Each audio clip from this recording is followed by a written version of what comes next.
Les actifs à risque ont vécu un mois de septembre difficile, marqué par des inquiétudes sur la conjoncture économique, la hausse des taux d'intérêt et l'inflation.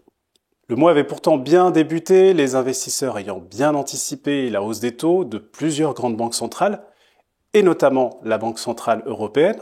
La tendance s'est cependant inversée dès la deuxième semaine en raison d'une inflation plus élevée que prévue aux États-Unis et du ton toujours très ferme de la BCE.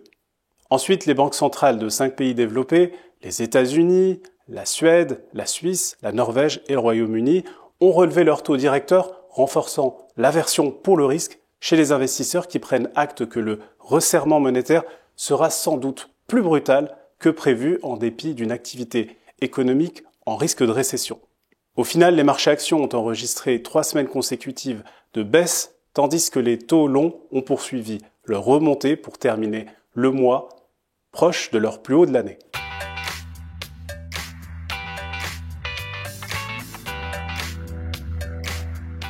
En septembre, les données économiques témoignent d'une économie américaine encore résiliente, alors que la zone euro est plus proche de la stagnation. L'inflation est encore très élevée, elle force les banques centrales à accélérer les hausses des taux. Aux États-Unis, les chiffres d'inflation au mois d'août n'étaient clairement pas bons.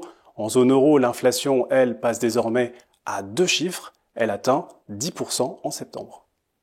La réunion de la Réserve fédérale américaine s'est terminée donc par une 3e hausse consécutive des taux, 0,75%, et par la révision à la hausse de ses prévisions pour la trajectoire des taux en 2023. Du côté de la zone euro, la BCE, elle, a relevé ses 3 taux directeurs de 0,75%. Même dans un scénario récessif, la Banque centrale projette l'inflation au-delà de 2% en 2024, ce qui corrobore la vue que les taux directeurs vont, quoi qu'il en soit, augmenter au moins à 2% en fin d'année et probablement à 2,25% début 2023.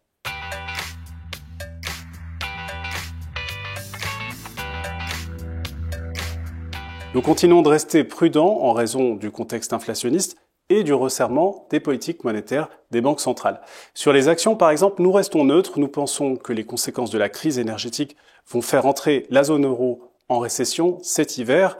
Du côté des États-Unis, la Fed, elle, compte poursuivre sa stratégie pour contrer la hausse de l'inflation, même au prix d'une récession désormais très probable. Du côté des obligations sur les taux souverains européens, nous conservons une opinion légèrement négative en termes de duration en zone euro.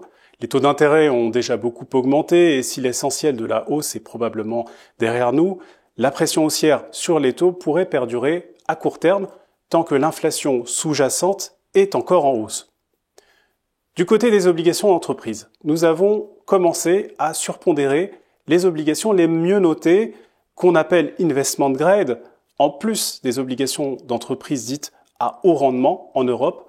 Le portage sur ces deux marchés est redevenu attractif dans l'absolu, même si la volatilité restera élevée tant que les incertitudes sur l'inflation demeureront et en fonction de l'ampleur de la récession en Europe.